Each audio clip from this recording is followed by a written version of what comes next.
투자라는 게 미래를 예측하는 게 아니라 현재의 오류를 발견하는 거라고 합니다. 미국 건국의 아버지 벤자민 플랭클린의 말인데요. 이 방금 전 미국 재무장관이 폭탄 선언을 남겼습니다. 우리는 CBDC, 이 중앙은행 디지털화폐를 하지 않겠다라고요. 전 세계가 앞다퉈서 디지털화폐를 개발하는 마당에 미국만 뒷짐을 지겠다라는 건데요. 지금 뉴스는 미국이 시대에 뒤처진다라고 떠들고 있습니다. 하지만 이건 완벽한 속임수예요. 이 표면적으로 포기한 척하고 있지만요. 그 뒤로는 이미 두 마리 토끼를 다 잡고 주머니까지 챙겼습니다.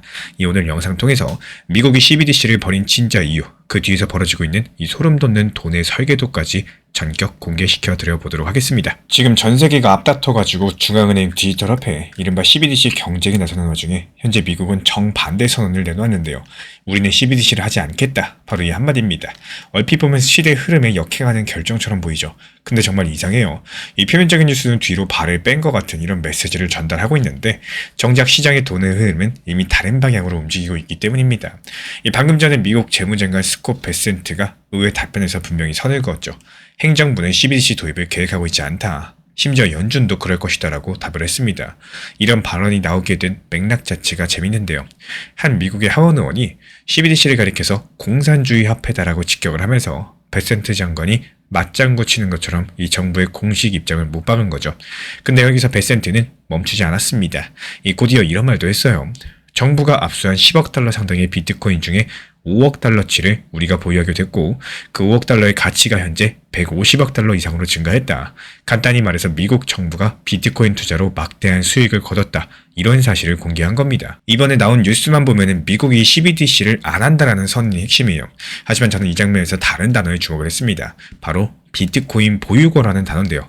지금 미국은 CBDC라는 새로운 실험을 하지 않겠다라고 하면서 또 한편으로는 비트코인을 정부 재산으로 인정을 하고 있어요. 이게 무엇을 뜻할까요? 표면적으로 봤을 때 뒤처지는 것 같지만 실제로 다른 길로 앞서 나가고 있는지 모른다는 겁니다.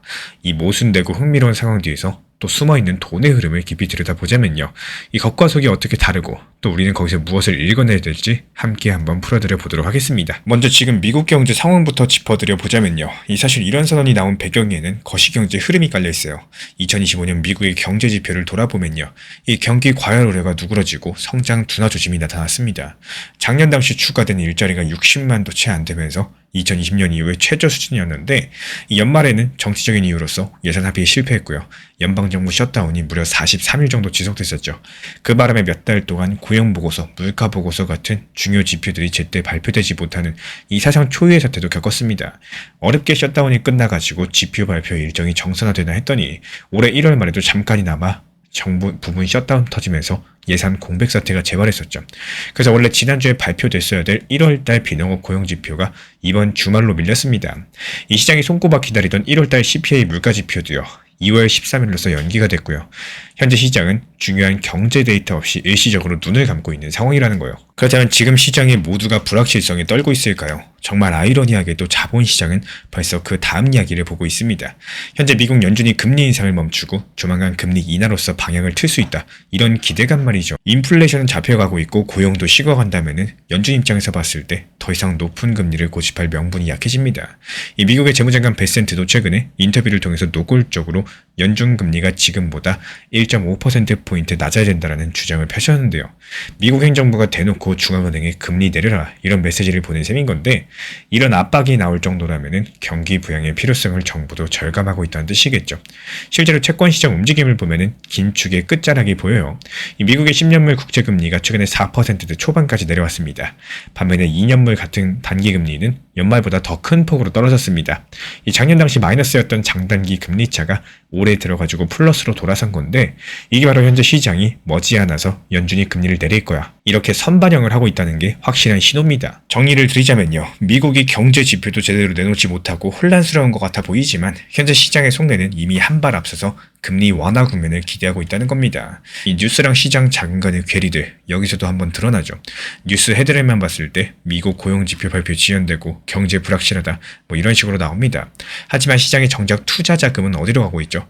채권 시장으로 몰리면서 금리를 끌어내리고 또 달러 가치가 살짝 약세로 돌리면서 동시에 미국 증시랑 또 암호자산 쪽으로도 슬금슬금 돌아서고 있습니다. 지금 시장이 이미 경기 둔화 그리고 연준 금리 인하하면서 유동성 완화라는 그 다음 시나리오에 베팅을 시작하고 있는 거예요. 이런 거시 자금 흐름을 머릿속에 넣은 상황에서 이 미국 정부의 이번 선언을 다시 들여다보겠습니다. CBDC를 하지 않겠다. 이거는 결국에 달러의 디지털화 경쟁에 대해서 참여하지 않겠다는 선언인 건데, 이 중국이나 유럽연합을 비롯해가지고 시장의 많은 나라들이요, 중앙은행 디지털 화폐를 준비 중에 있죠. 정작 기축통화국인 미국이 빠지겠다는 건데, 우리는 굳이 새 장난감 안 만들어도 잘 살 수 있다, 이렇게 허세를 부리는 것처럼 보일 수도 있어요. 근데 과연 그럴까요? 저는 이 대목에서 미국의 진짜 전략적인 의도를 읽으셔야 된다, 이렇게 생각을 하고 있는데, 하필 지금 이 시점에, 그리고 공개석상에서 이런 언급을 했다는 점 말이죠. 사실 미국 정부의 작년부터 행보를 추적해보면 이번 선언이 그렇게 갑작스러운 일도 아닙니다. 이 트럼프 행정부가 출범 직후부터 미국을 크립토 자본으로 만들겠다, 이런 가치를 내걸었었는데, 2025년 3월에는 전략적 비트코인 비축 전략 발표하면서 정부 자산으로 암호화폐를 편입하는 구상을 밝혔어요. 이어서 작년 7월, 이 미국 의회는 사상 처음으로 연방 차원의 스테이블코인 규율법, 이른바 지니어스법을 통과시켰습니다. 이 법에 따라 가지고 달러 연동 스테이블코인은 100% 현금이나 단기국채로 준비금을 보유해야 되고, 발행사 같은 경우는 연방 규제기관의 인가, 그리고 엄격한 재무보고 의무를 지게 됐습니다.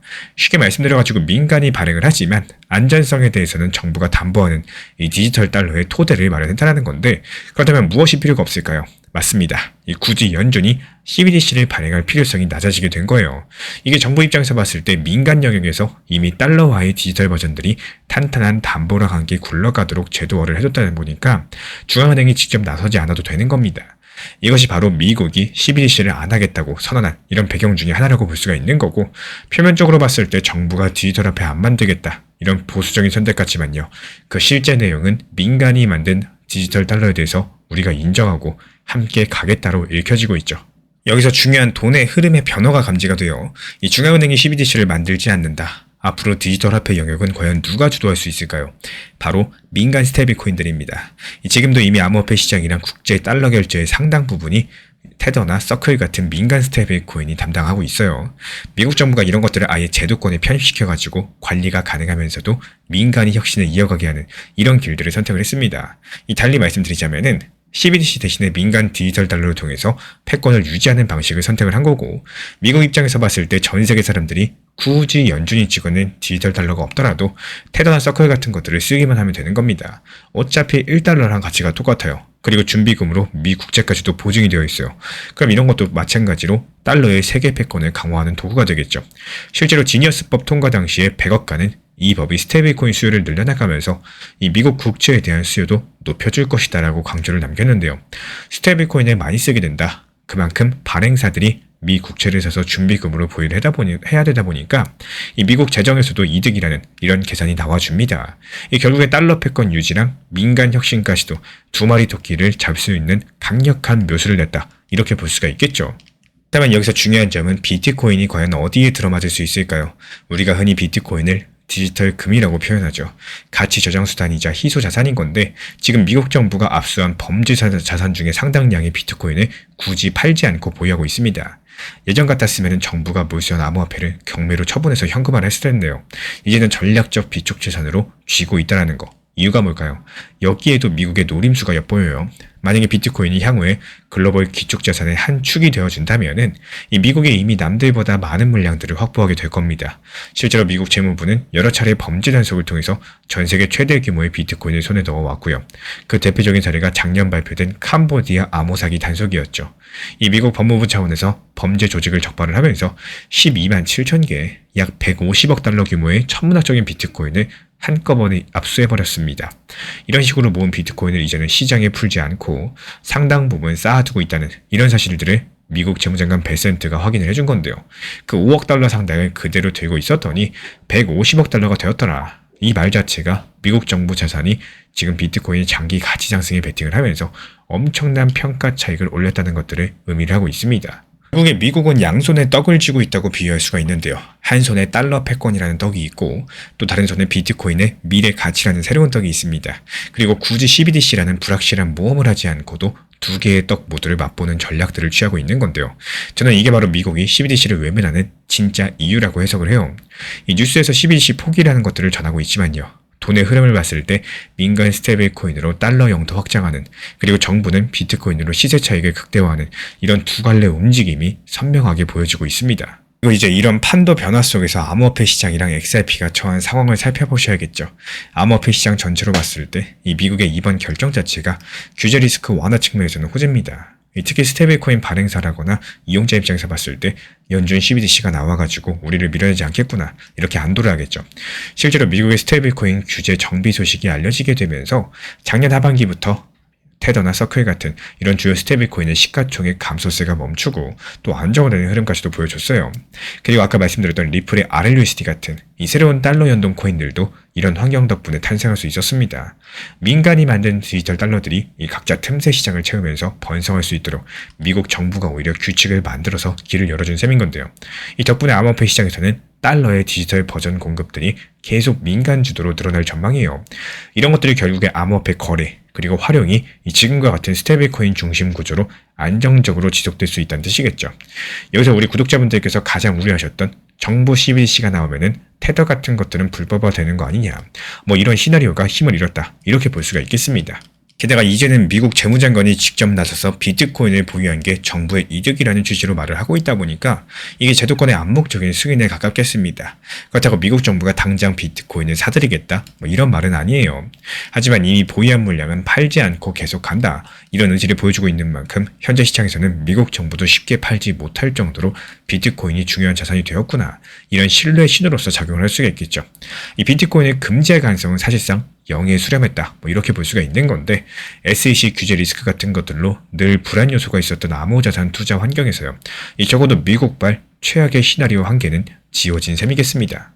그렇다면 XRP랑 리플은 어떨까요? 이 오랜 기간 동안 SEC 소송 이슈로 몸살을 앓았었죠.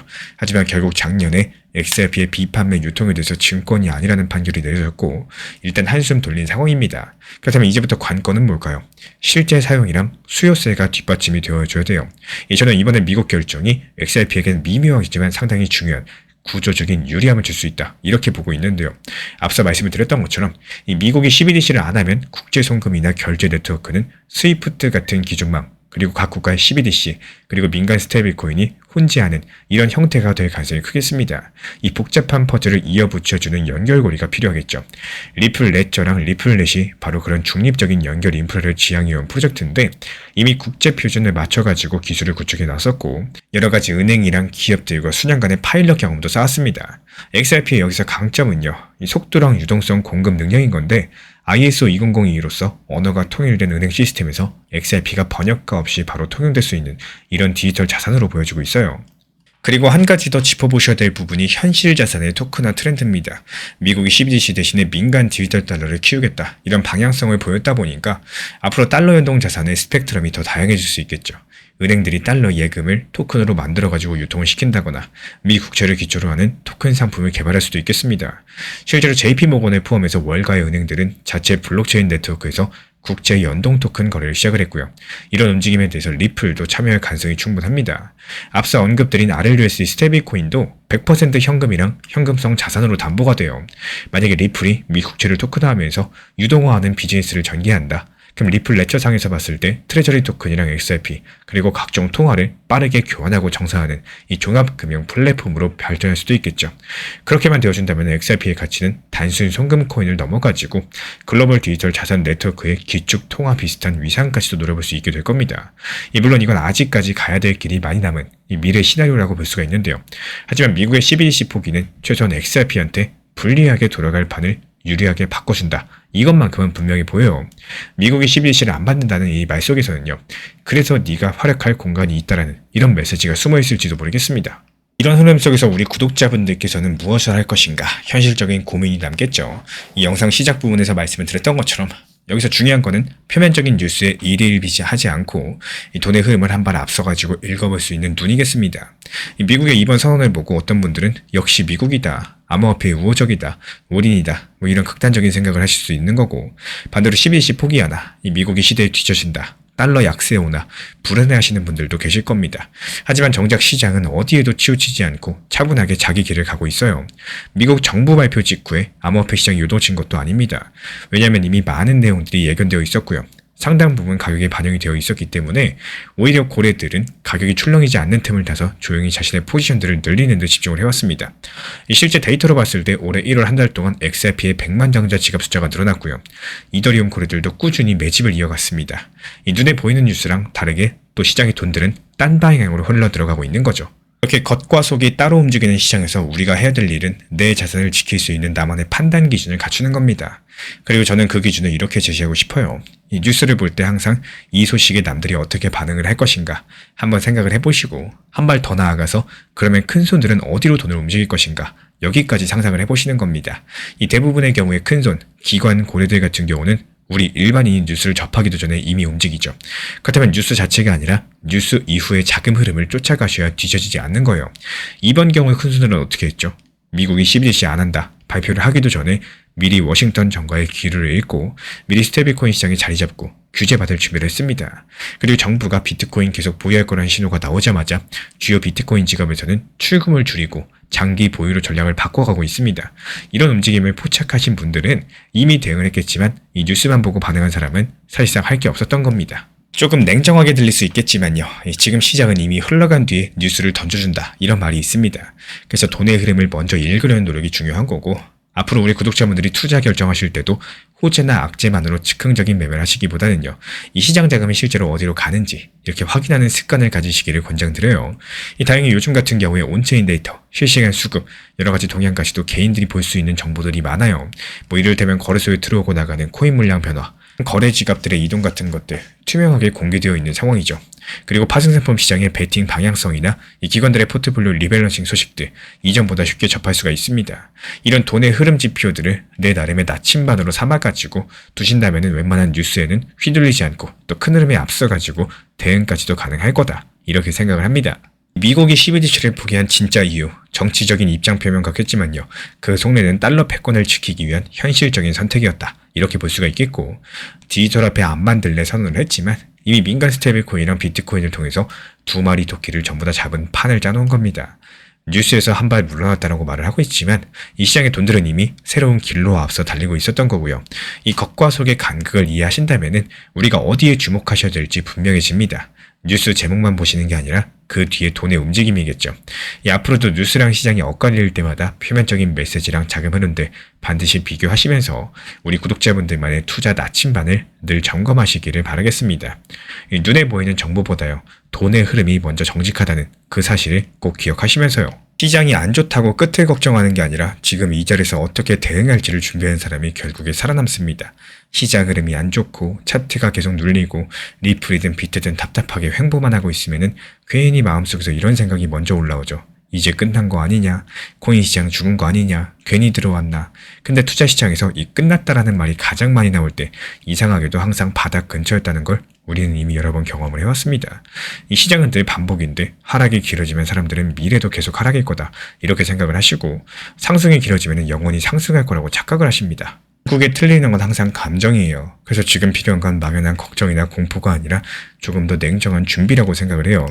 이 구간이 단기 저점 부근인 걸까? 반등이 나오면 어디까지 열려있을까? 내 평단이 높다면 어떻게 낮춰야 될까? 이런 질문들 스스로에게 던져보는 게 진짜 투자입니다. 그냥 가만히 대고 있으면서 언젠가 오르겠지. 대응이 아니고 기다림에 가까울 뿐이에요.